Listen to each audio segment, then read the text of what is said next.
एक शाम खुद के नाम करके देखते हैं। हुआ ऐसा कि आज शाम को चचेरी ननद आ गई थी मेरे घर पे, तो बस उन्हीं का चाय पानी और बातें वगैरह करते करते, आप लोगों को पता ही है कि जहाँ हम 2-3 लेडीज़ मिलेंगे बात खत्म ही नहीं होता, तो उन्हीं से बात करते करते कब 8 साढ़े 8 बज गए पता ही नहीं चला। जब मेरे हस्बैंड शाम को दुकान से आए तब हम देख रहे कि अरे टाइम तो बहुत ज़्यादा हो गया है, तो क्योंकि मेरे घर रात का खाना 9 बजे खा लेते हैं सब लोग, तो हम मम्मी को बोले मम्मी खाना बनाने में तो टाइम लग जाएगा और 9 से मतलब ज़्यादा हो जाएगा, तो मम्मी मजाक मजाक में बोले कि चलो छोड़ो आज चलते हम लोग बाहर और रेस्टोरेंट में खा के आते हैं। तो वैसे ही हम आके इनके अपने हस्बैंड से बोले कि देखते हैं ये क्या बोलते थे, फटाक से ये भी तैयार हो गए और पापा रेडी नहीं हुए क्योंकि पापा को थोड़ा पेट वगैरह सही नहीं था, तो वो बोले कि हम खाना नहीं खाएंगे। पापा साथ में जाते तो दोनों बाइक से हम लोग चले जाते, लेकिन पापा नहीं जा रहे थे, इसलिए बाबू और मम्मी को एक बार ये छोड़ने गए थे, उसके बाद हम लोग को लेने आएंगे।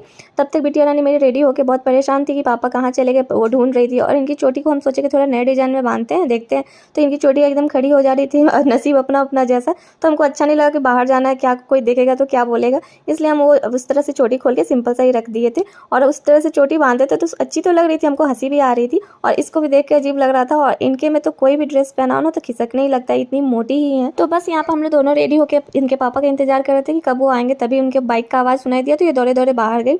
तो इनके पापा आ गए थे, अब गेट वगैरह हम लोग लॉक करेंगे तभी जाएंगे। पापा अंदर बोले कि तुम लोग अपना बाहर से ताला बंद करके चले जाओ कि हमको मतलब उठना ना पड़े तुम लोग के आने के बाद, मतलब कि पापा को थोड़ा जल्दी सोने का आदत है, तो अगर हम लोग लेट से भी आएंगे तो उनको डिस्टर्ब नहीं होगा, इसलिए वो ऐसा बोले थे। और अभी हम लोग पहुंच गए थे रेस्टोरेंट में, मम्मी लोग पहले आके बैठे हुए थे और हम लोग अभी आए। तो यहाँ पर बिटिया रानी मम्मी को देखते मतलब अपनी दादी को बहुत खुश हो गई कि दादी यहाँ पर कैसे मिल गई, उसको पता नहीं था कि हम लोग कहाँ जा रहे कहाँ नहीं।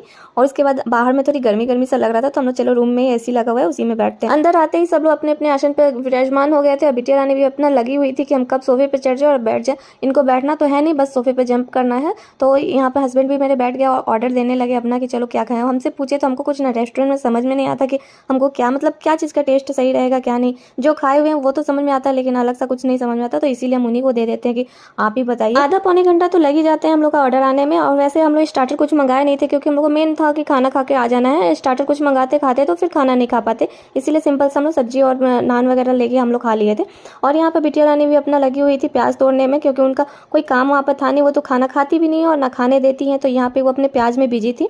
उसके बाद वो हम लोग का बार बार वो अपने पापा से जा के प्याज मांग रही थी और बार बार तोड़ रही थी, मतलब वेस्ट कर रही थी। जब उसके पापा देखे कि वो प्याज को वेस्ट कर रही है तो उसके पापा उसको नींबू का टुकड़ा पकड़ा दिया कि तुम खाना तो खाओगे नहीं, लो खाना पचा लो जो खा के आई हुई। तो बस वो पहली बार उनको हम लोग नींबू दिए थे, तो थोड़ा बहुत वो मुंह का एक्सप्रेशन मतलब कर रही थी, तो हम रिकॉर्ड नहीं कर पाए थे। बाद में हम किए तो मतलब वो कर ही नहीं रही थी। उसके बाद हम लोग खाना वाना खाए, प्याज वगैरह सब फेंक के हम लोग चल दिए घर को।